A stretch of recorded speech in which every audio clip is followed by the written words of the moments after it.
ವಿಜಯಪುರ ಜಿಲ್ಲೆ ಸಿಂದಗಿ ತಾಲೂಕಿನ ಗೋಲಗಿರಿ ಗ್ರಾಮದ ರೈತ ಸೈಫಾನ್ ಸಾಬ್ ಬಂದಿಗಿ ಸಾಬ್ ಹಳಿಮನಿ 2 ಎಕರೆ ಜಮೀನಿನಲ್ಲಿ ಟೊಮೊಟೊ ಬೆಳೆದಿದ್ರು.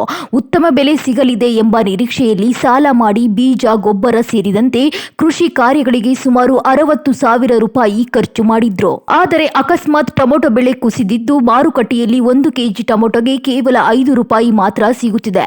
ಇದರಿಂದ ರೈತ ಸಂಪೂರ್ಣವಾಗಿ ನಷ್ಟಕ್ಕೆ ಒಳಗಾಗಿ ಕಂಗಾಲಾಗಿದ್ದಾರೆ. ಸಾಲ ಮಾಡಿ ಟೊಮೊಟೊ ಬೆಳೆದಿದ್ದೇನೆ, ಆದರೆ ಬೆಲೆ ಕುಸಿತದಿಂದ ದೊಡ್ಡ ನಷ್ಟವಾಗಿದೆ. ಸರ್ಕಾರ ಮತ್ತು ಅಧಿಕಾರಿಗಳು ಸಹಾಯ ಮಾಡಬೇಕು ಎಂದು ರೈತರು ಕಣ್ಣೀರು ಹಾಕ್ತಿದ್ದಾರೆ. ಲಾಗೋಡಿ ಪಾಗೋಡಿ ಭಾಳ ಮಾಡ್ದಂಕಾತ್ರಿ.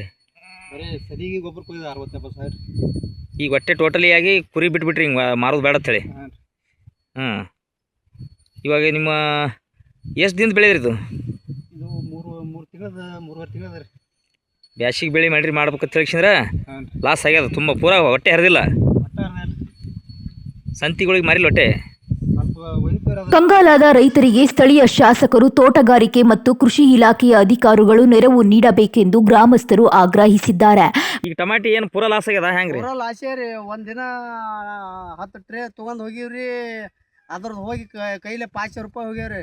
ಬಿಟ್ಟು ನೀವೇನ್ರ ಗೌರ್ಮೆಂಟ್ ಒಂದು ಸ್ವಲ್ಪ ಸಹಾಯ ಮಾಡ್ಬೇಕಂತೆ ನಾನು ವಿನಂತಿದಿಂದ ಬೇಡ್ಕೋತೀನಿ. ಬೆಳೆ ಕುಸಿತದಿಂದ ರೈತರು ಸಂಕಷ್ಟಕ್ಕೆ ಸಿಲುಕುತ್ತಿರುವ ಘಟನೆಗಳು ಹೆಚ್ಚಾಗುತ್ತಿದ್ದು, ಸರ್ಕಾರ ತಕ್ಷಣ ಕ್ರಮ ಕೈಗೊಳ್ಳಬೇಕೆಂದು ರೈತರು ಒತ್ತಾಯಿಸುತ್ತಿದ್ದಾರೆ.